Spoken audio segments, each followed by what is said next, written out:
All right, so here's the steak from Alpine Butcher. You can see this is a A5 Japanese Wagyu ribeye, and this is 0.84 pounds. It has everything on here, BMS higher than 10, and this is just amazing. I can't believe I actually bought it. They had a nice big sale, so it was $45 off, so I went ahead and bought it, but you can just see the marbling.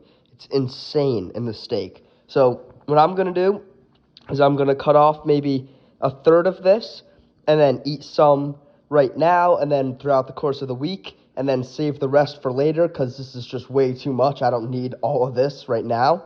So I'm going to savor it, cut off a little bit, and try some. So I'm very excited to see what it tastes like and how to cook it. All right, so here's the first look at it out of the package, and it's perfect size for this cutting board. But you can see the fat is already melting on my hands just by touching it. Just like every other video on the internet I've seen of Wagyu, it holds true. It really does just melt on your hand. So like I said, I'm probably going to take this. I'm going to do it off camera, maybe chop about there, and then chop it into little cubes, and I'm going to cook a little one up for myself now. So I'm going to go ahead and chop it up. All right, so here's the steak all chopped up. I have some extra pieces of fat over there. I have one big piece, another big piece. This was a third big piece, and I chopped this little off, and this is the piece I'm going to be trying today.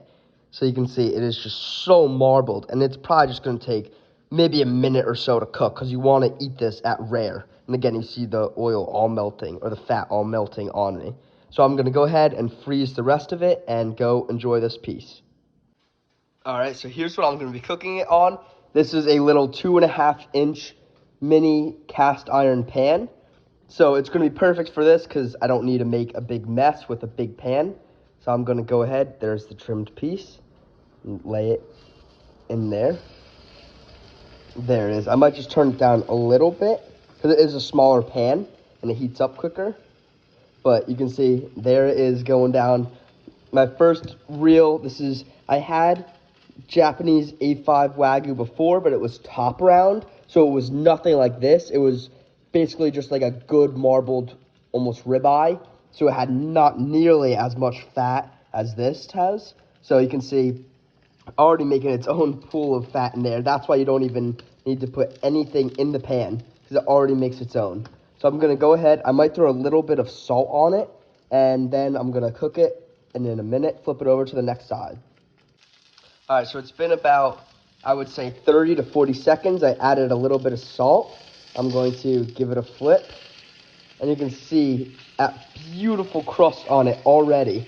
And that's only after, like I said, maybe 40 seconds of being cooked. You can see it has so much fat just going in the pan. So I'm going to let it go for maybe another minute. You want to eat this again at medium rare to rare. So I'm going to let it go for just a little bit longer and take it off to rest.